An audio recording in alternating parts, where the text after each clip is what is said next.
So I get to kick this off, so thank you very much for coming. I'm with MB Financial, and I thank Bob for giving us the opportunity to sponsor tonight. So our marketing department gave me a long list of things to tell you about why we're great and who we are, and I'm going to skip all that because I've been told that the quicker I go, the quicker you get to hear the show you're here to see, and the quicker we wrap up and get to the 6 o'clock beverage hour, and I know that's important. So the one thing I'll leave you with is that we are, in fact, 100 years old. We're down the street, and we're here to help. So please stop by and see us at the booth afterwards. And I will tell you that just before we got here, we got word, panicked word from our security guard that the Occupy Wall Street crowd was headed our way. And it was 3 o'clock, and we kind of wrapped up, locked our doors, and got here to set up our booth.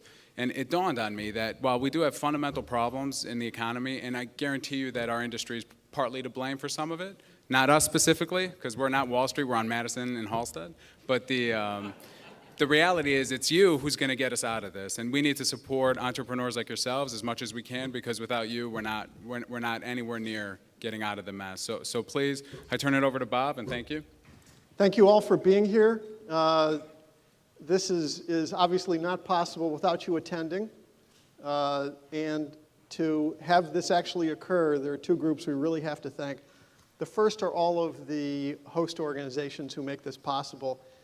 Literally, I think that every organization in the region that has anything to do with supporting entrepreneurship and technology development, all those organizations are hosting this event, and it's a great thing for our community. So thanks to all of our hosts, and thanks to our sponsors as well. It's not possible without the support of MB Financial, Grant Thornton, Northwestern's MSIT program, Roberts McGivney Zagata, New Hire, and Rackspace. And one word about Rackspace. Rackspace wanted to make this interesting, so they're giving away 3 cloud hosting packages. Each package is 1 year up to $24,000. And if you toss your business card, there's a bowl outside there. There's a drawing for 2. We're going to do one drawing right now. So if you would reach under your chair, and if anybody comes up with a little keychain laser, you just got a $24,000 Rackspace hosting package. Yeah, I know. Maybe the chairs is not nobody sitting in. We have a winner. The key question is, can you use it? The hosting package? Okay, because it's not transferable, no cash value, so if you can use it, you're the winner. Terrific, congratulations. Without further ado, I want to get into this. We did this last year, and we were right on time. We're Chicago people who are great at business. We're running a little late already, I apologize. So we're going to get right into this, and we also want to allow some time for some Q&A at about 5:45. So let me just dive right in, because this is about the panelists who are here. I am so grateful for the panelists who could join us, Dane Miller, Ron Galowich, Jim Gray, and Mike Domek. And let me just dive right in. Dane, you started Biomet from scratch. I find it amazing that you took a company to a value of a little less than $12 billion, one of the leading companies in artificial hips and knees, but you started this so modestly. I think you said you started it just hawking arm slings. How do you go from a startup doing arm slings to a couple $2 billion in sales? Well, our early model was arm slings because those are easy to enter their market with, minimal capital investment in producing them. And we thought that would get our name in the hospitals and in the doctor's offices and prepare us for the longer development projects such as trauma products, total hips and total knees. In fact, our first total joint implanted in anyone was in October of 1978. We founded the company in November of 77, began operations in January of 78, and the first total hip was put in my grandmother in October of 78. I like how you experimented on family bodies. Unfortunately, you're wearing a jacket here. The first time I met you, I made you show me your arm where you had the titanium implanted. Why don't you tell everybody about the titanium? It sounds a little weird, but Warsaw, Indiana our county, Kosciuszko County, had a bunch of tornadoes one day and took out all the power feeds from the north and from the west. And so I didn't have any light in my office. I had made up these small rabbit samples. And so I called a friend, an orthopedic surgeon in Fort Wayne, and said, do you guys have power? And if you do, and I came over with a little piece of titanium, would you put it in my arm? So it was a matter of time efficiency that led to a piece of titanium. And then 9 years later, we took it back out and closed the wound with a company that we were co-developing called Dermazip. And that's what Bob saw. He saw the results of Dermazip, which became known as Dermascar, and we never took it to market. So 2 experiments in 1 arm. How many of you have experimented on your bodies for the sake of your companies? Ron, you have had 2 incredible startups to success, Initiate and First Health, creation of around $5 billion from scratch. Your first company, you credit having a good partner. Is partnership key to building a winning company? Partnership and having the right associates are the key to any success. You can't do it all by yourself. Would that go for investors as well? Having had mostly the best investors in the world and 1 or 2 that weren't so good, I can tell you that's an important element, because investors can be very helpful, they can be passive, and they can be harmful. They're harmful internally if they treat people improperly, and that's what the main issue is. So if you have a choice when you're looking for money, pick your investors. I also like you and I having conversations together. You, I think at one point said if you hire smart people but they're jerks, you're going to end up with a company and they're all going to be smart jerks. Given a choice, go for the nice people. I have a philosophy. I don't hire anybody from minor to major who I don't ask one question at the very end, and that is, are you a nice person? And they look at you and they think, are you nuts? Who are you asking a question like that? And the bottom line is, if they're not a nice person, I don't want to hire them, because you can cause so much internal strife if you have people that are not nice. And anybody, the person at the top is a nice person, as well as obviously being successful and smart, then everybody he hires or she hires is going to be in their mold. And I've been very fortunate with one company with 6,000 employees and another one with 400 employees. We didn't have any jerks. Jim, you started OptionsXpress. You got it from a standing start to over 380,000 customers. Charles Schwab just bought it for $1 billion. Obviously not maybe a simple answer, but how in the world do you start an online trading platform and get it to that size and scope? Tons of people were trying to do it when you started it. Hire nice people that are really smart. No, we really believe chemistry is critical. And we were very singularly focused in the niche in the market we wanted to go after. And we stuck to that plan. And we had a saying, a lot of littles equal a lot. And we tried to do a lot of little things better, but it comes down to execution. And the team we put together and the chemistry with that team, and I couldn't agree more strongly that putting a team that wants to work together is all the difference in the world. If they're working together, you're going to move forward very fast and very rapidly and very efficiently. And if there's a lot of internal strife, whether it's with investors or customers or partners, you're going to waste a lot of inertia and energy and not get to your destination. So it really comes down to execution. Mike Domek, TicketsNow, I love one of the early stories about TicketsNow that you could not afford a computer in your apartment, but you had a keyboard, so you would be on the phone with customers and you would be clicking, so at least they would think you had a computer. Now you have to explain how you get from that point to selling to Ticketmaster for $280 million. Well, it's just 1 year at a time. I mean, looking back, it's all a blur, but every year was just a new battle. And the startup, your biggest challenge with a startup and no money is perception. Perception is everything. If I can get a toll-free number and an ad in the Chicago Tribune and I had my $39 music on hold adapter from Radio Shack, so people were calling my apartment in Woodstock, and they get a nice person answering the phone and music on hold, and you gotta get started and get going, and then you figure things out along the way, and that's what we did. I mean, my whole team was self-starters. The guy that built the website was an out-of-work auto parts manager. $11 an hour is all I could afford to pay him, and I said, I'll give you as many hours as you want. A former concrete contractor ran the whole software side. My brother did all the search engine up to, $300 million in sales. He was hanging drywall or something before that. So it was just, it was good people and just, staying real about it and understanding your own strengths and limitations and figuring out a model that can scale.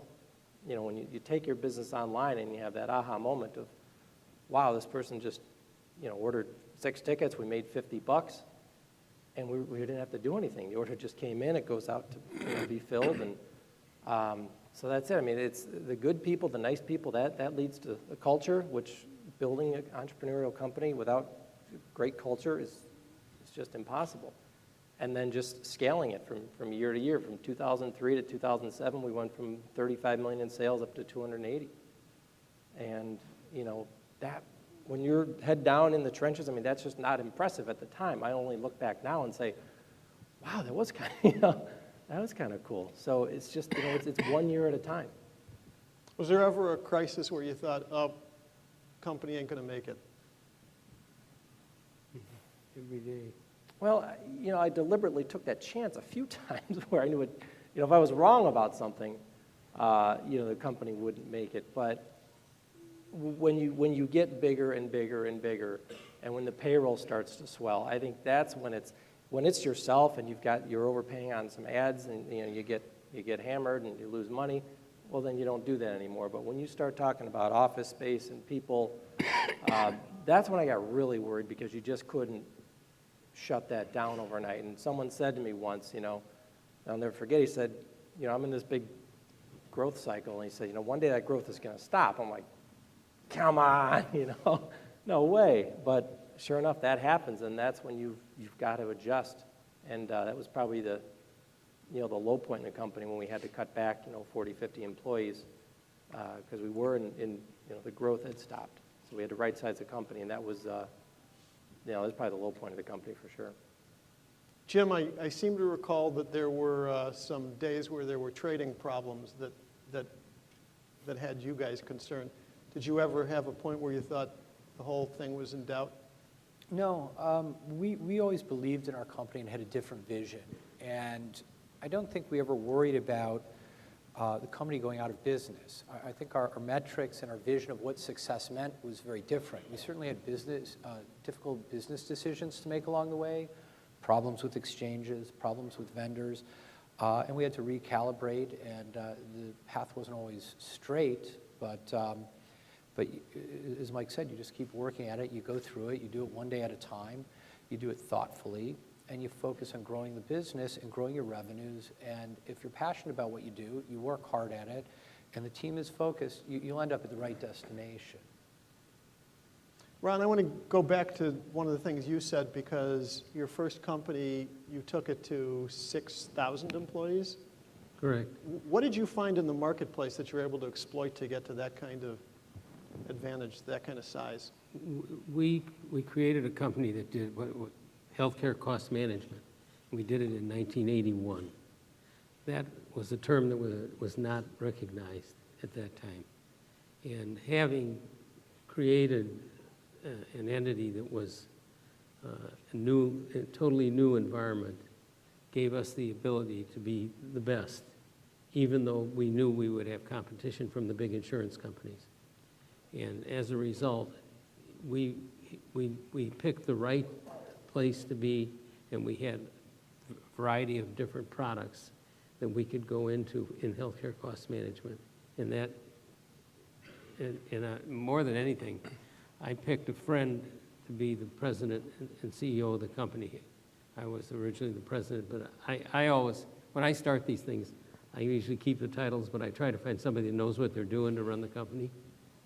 And I had a fellow, my goal was I wanted somebody from the sales end, not the operations end, to be the CEO.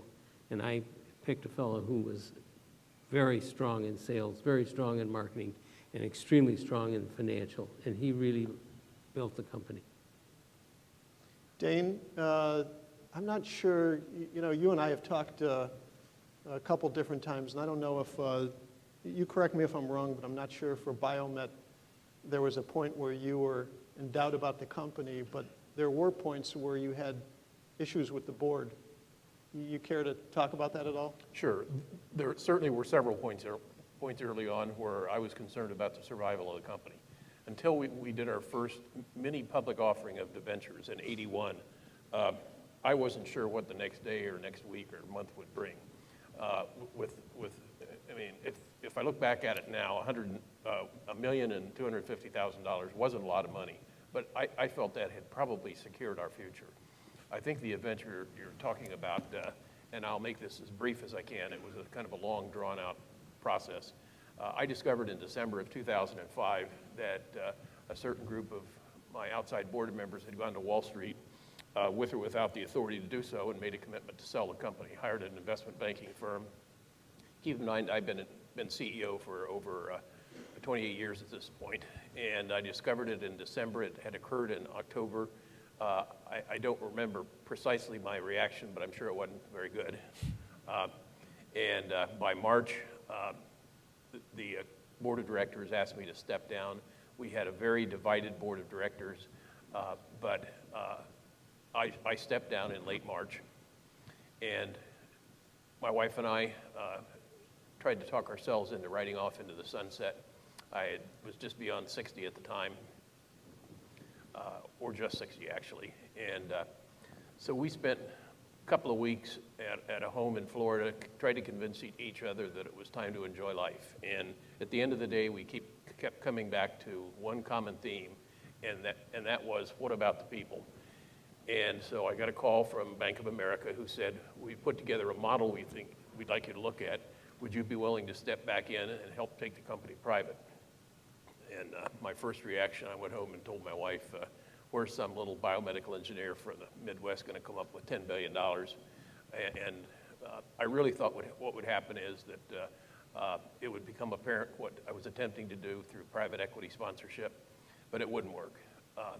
But at least people would know I tried, I hadn't abandoned them, and much to our surprise, by June it looked like the money could be secured. Of course, we would reinvest a great deal of our equity. And we announced December 19th that the company was going private and that I would be re-involved, not in a day-to-day operations role. We finally got the job done in September of 2007 for $10.4 billion. And one of the finer days of our lives were when we said goodbye to the entire board of directors. Try raising over $10 billion to buy back your baby. From Warsaw, Indiana. It was real money in those days.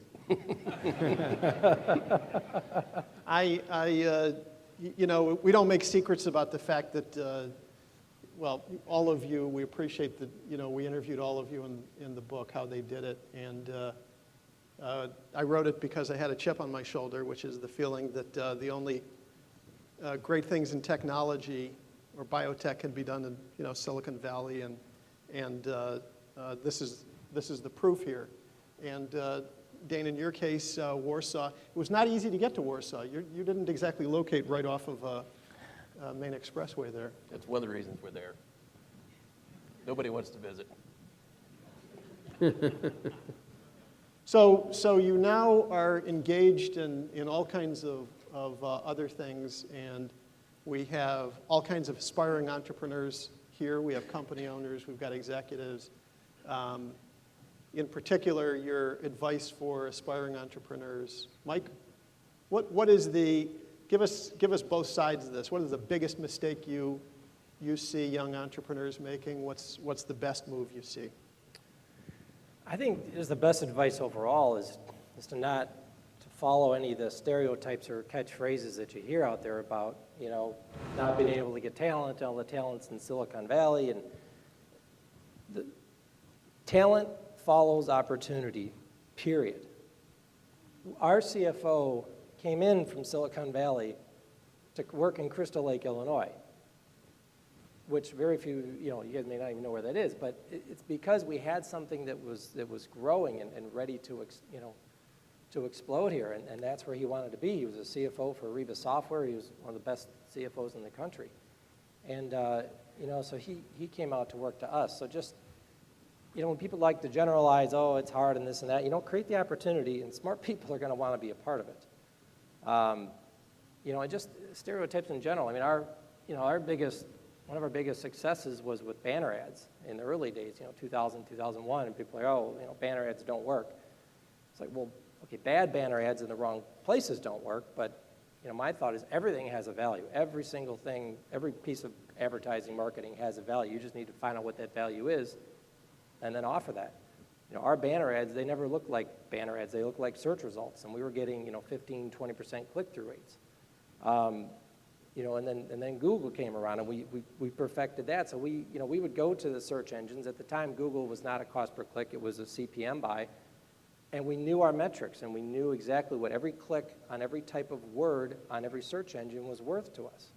So we could go to Yahoo and say, okay, we bought, 1 million impressions from you last year. We'll buy, 80 million from you if you can get it to us for this price, because we knew, we made mistakes, we learned from them, we adjusted, and then we went out and we started buying things right. So that's the biggest key, is just to don't listen to all the crap that you hear. Go out, find out for yourself, make mistakes, learn from them, adjust, and then attack with a model works. Jim, what do you think? What's the biggest mistake that early entrepreneurs make?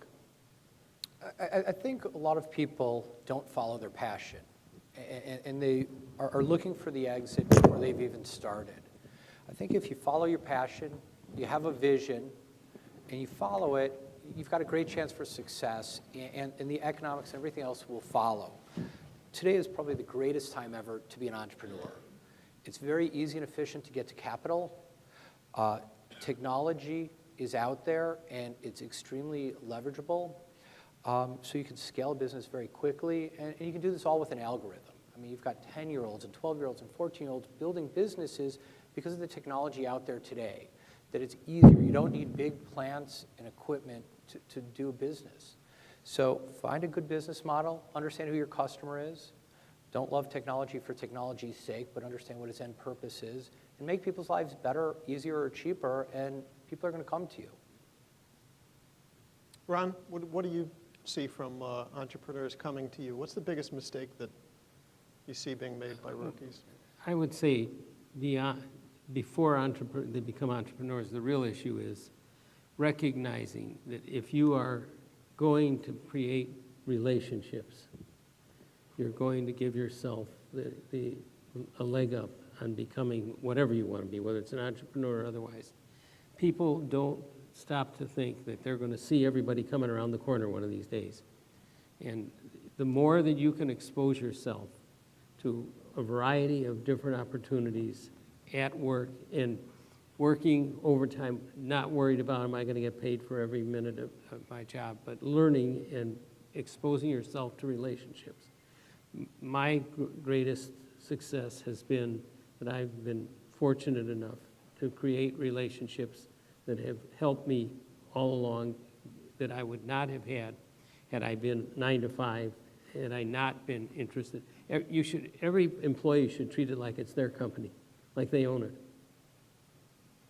Actually, to that end, Dane, at one point you and I were talking, and you said make every one of your employees a shareholder, give equity top to bottom. The janitor should have equity.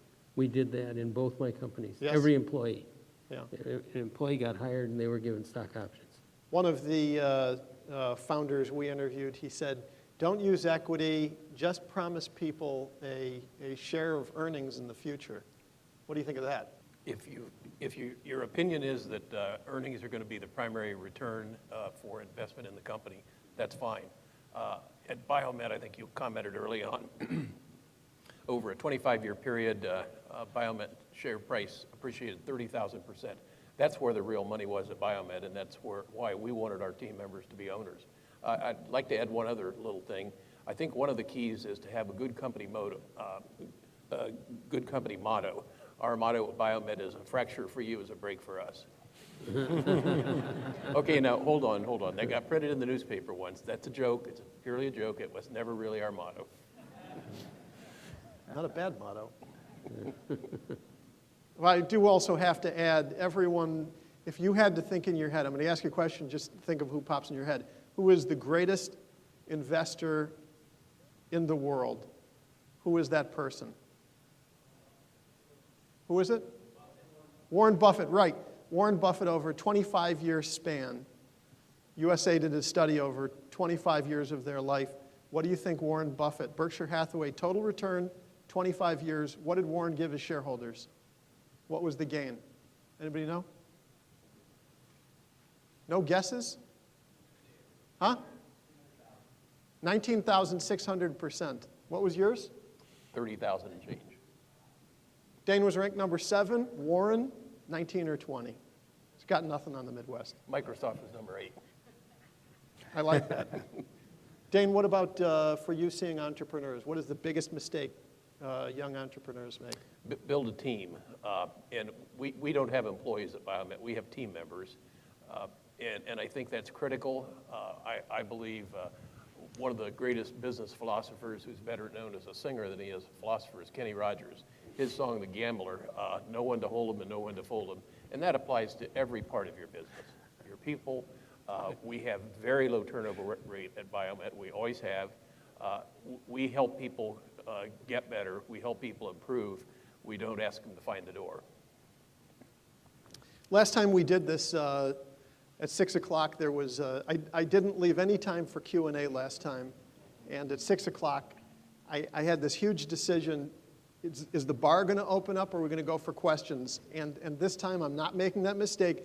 There is going to be a Q&A in a couple minutes. And I believe you can even tweet, although I have no idea how I'm going to see those tweets.